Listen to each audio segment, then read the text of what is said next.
A young lady's life is tragically cut short because of someone's ego. This is the story of Mia Marcano.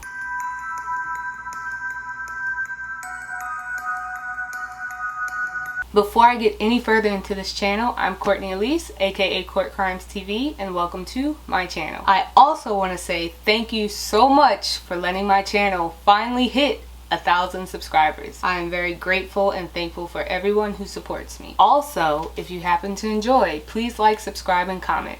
Let's get into the video. Mia Marcano was born April 26, 2002 to Marlon Marcano and Yema Scarborough in Pembroke Pines, Florida. Marlon is a Trinidadian DJ known as DJ Eternal Vibes. He was also married to media personnel Giselle Wazzy Blanche. In the year of 2020, Mia would graduate from Charles W. Flanagan High School. Mia was described as very smart, wasn't easily influenced, and knew what she wanted. She only stood at 5 feet tall, but that didn't stop her from going after her dreams. She was a go-getter. What Mia wanted, she would get. After graduating high school, Mia jumped straight into college. She would attend the University of Central Florida, where she studied sports medicine. She would later transfer to Valencia College her second year, where she pursued a degree in art. For fun / downtime, Mia would regularly participate in the Miami Broward Carnival. You know, she was Trinidadian and she loved her culture. Away from school, Mia worked in the Arden Villas apartment complex, where she worked in the leasing office. This was also her place of residence. On September 21st of 2021, Mia had plans to go back to Pembroke Pines to visit family. At about 5 p.m., Mia went back to her apartment to gather her things and head out to the airport. The flight from Orlando to Pembroke was only going to be about an hour, so her parents were going to be waiting at the airport when she got off. Now, Mia, being a young lady, you know, she was only 19 years old, she always had her phone in her hand. She would always text her mom, text her dad about her plans and her whereabouts. So I'm pretty sure she told them she was going to update them as soon as she boarded the plane to Pembroke, but she didn't. Her family would start to call her, but she wasn't answering her phone. While waiting at the airport, her family started to really become concerned because her flight landed and she was nowhere to be seen. Her family is still calling her, but their calls are still going unanswered. So this is when her family decides to call the Orange County Police Department to pretty much go and do a welfare check on her at her apartment.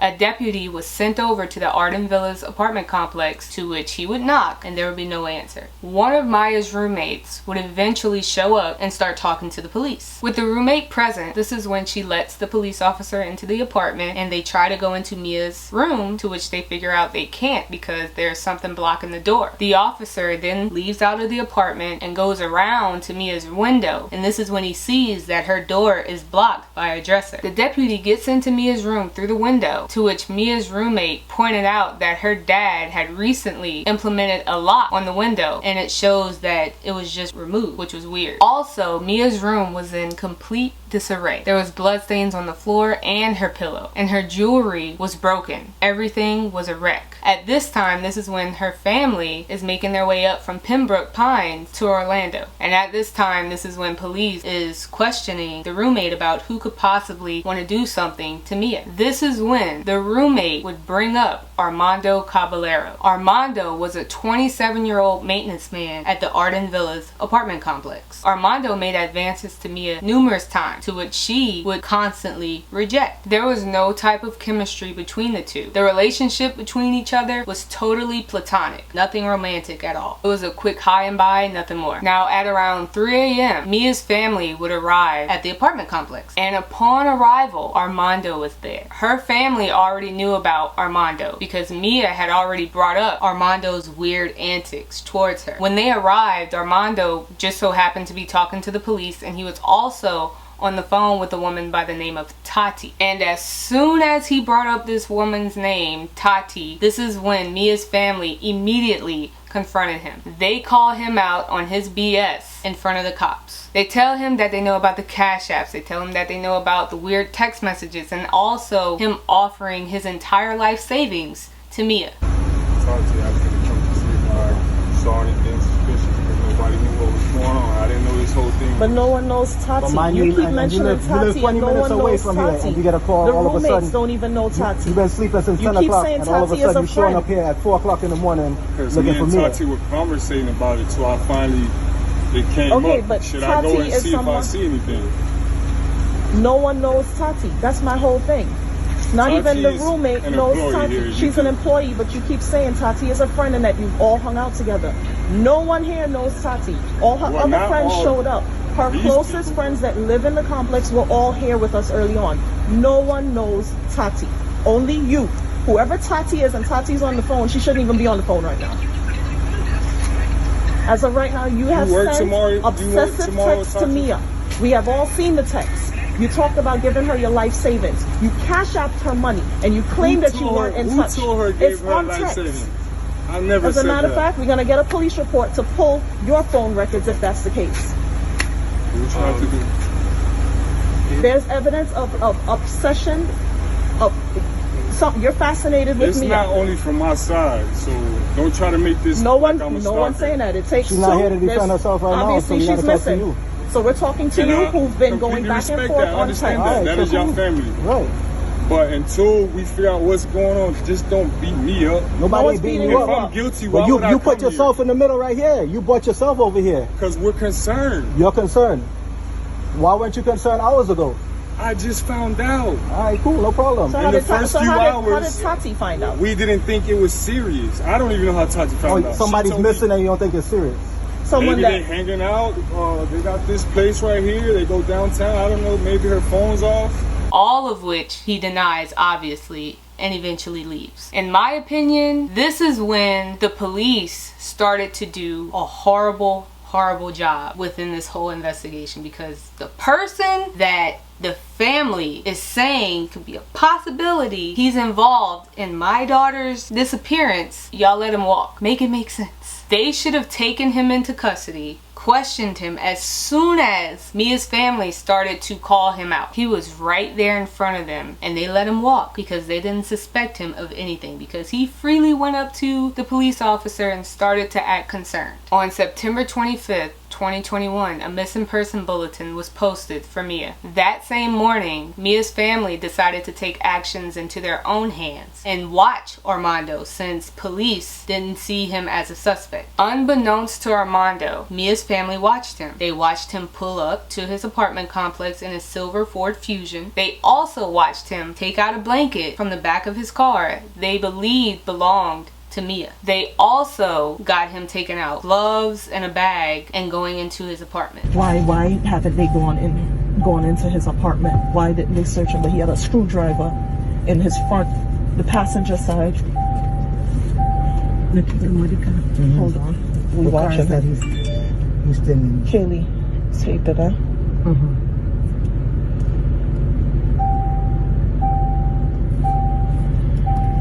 How the fuck did that happen? My stomach.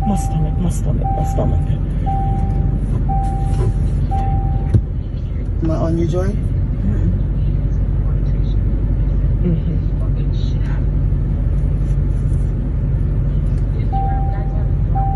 How the fuck did that happen? What is he doing?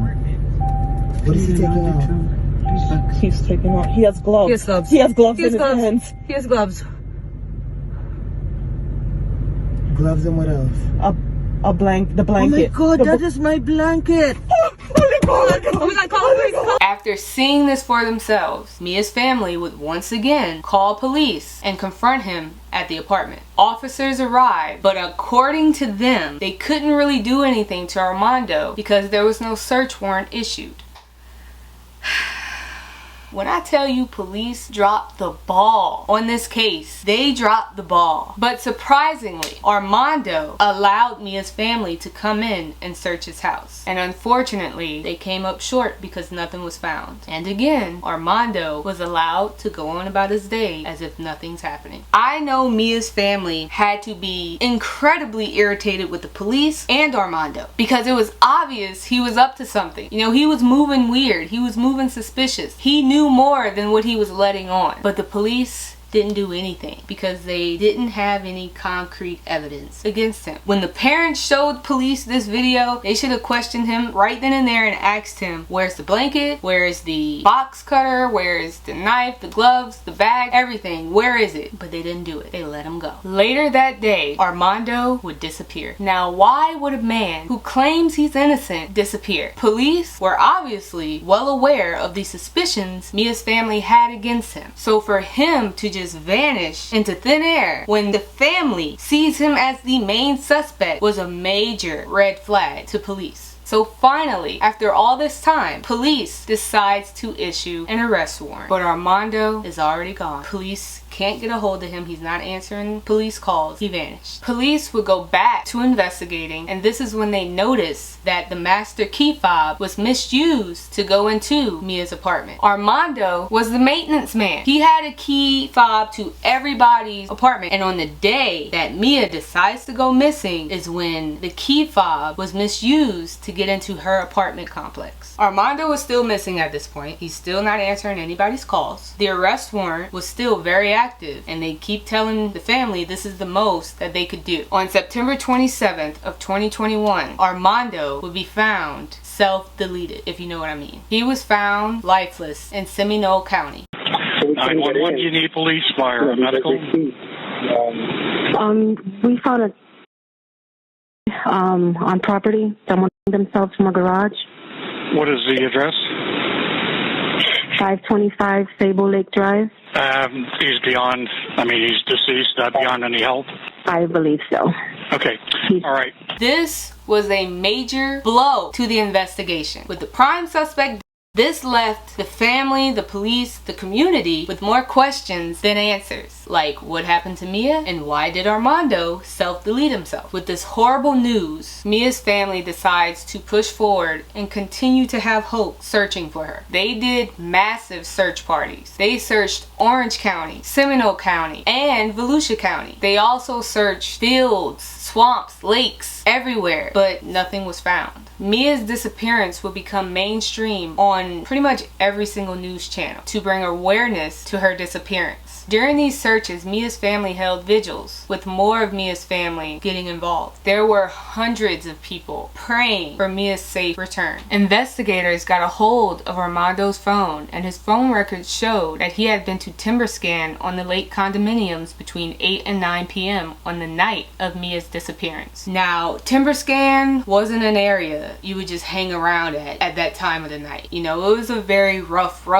part of Orlando. Also, Armando actually used to live there. So when his cell phone pinged, he was in that location for a while. This is when they decide to bring their search to Timberscan. And on the morning of October 2nd of 2021, at around 10:45 a.m. in a wooded area near Timberscan, police would discover a body they believed to be Mia's. A purse with her ID card was found near her body. She was found tied up with black duct tape in jeans, a bra, and a robe. Mia's body being found where Armando was at just hours after she vanished only confirmed he was the one to blame. Her family held another vigil for Mia, but this one was for mourning her death. Mia's family hired an attorney, Daryl K. Washington, and he stated in a press conference that this was not Caballero's first incident of harassment against the woman. But what makes death even more difficult is when it's death that could have been prevented. The family has hired National Civil Rights Attorney Daryl Washington to bring the 19-year-old justice. He questioned the thoroughness of the background checks Arden Villas complex gave him when Armando applied to be the maintenance man. To bring some light on the harassment incident, back in March of 2021, Armando had issues with another woman he tried to pursue. He sent her a note asking her out on a date. Initially, she accepted, but then she just changed her mind. Hours after declining to initially go on a date with Armando, a weight would be thrown through her window in the middle of the night. An officer was called out to the apartment complex of this young lady, and she would state that she thought it was Armando who threw the weight in her window. Step up. We have signal 88 to front window. We have a broken window. There's a weight that was thrown into the window. This dude was beyond crazy, like seriously messed up to do all of this because someone rejected you. The dumbest thing I ever hear about. Mia's wake and service was held at the Cooper City Church of God on October 14th, and she was laid to rest in the Bailey Memorial Gardens in North Lauderdale. In December of 2021, Mia's autopsy report came back. Mia's cause of death was ruled a homicide by undetermined means. The examiner found evidence of restraint, but not injuries or trauma to the body. Thus, they were unable to conclude exactly how the homicide occurred. So pretty much her body had decayed so bad, they couldn't come to a conclusion to how she actually died, which is horrible. Since her passing, Mia's family is keeping her name alive by establishing the Mia Marcano Foundation. This assists families of individuals who have gone missing. They also have Mia's Law. Governor Ron DeSantis signed Senate Bill 898, designated as Mia's Law, to strengthen residential tenant safety measures,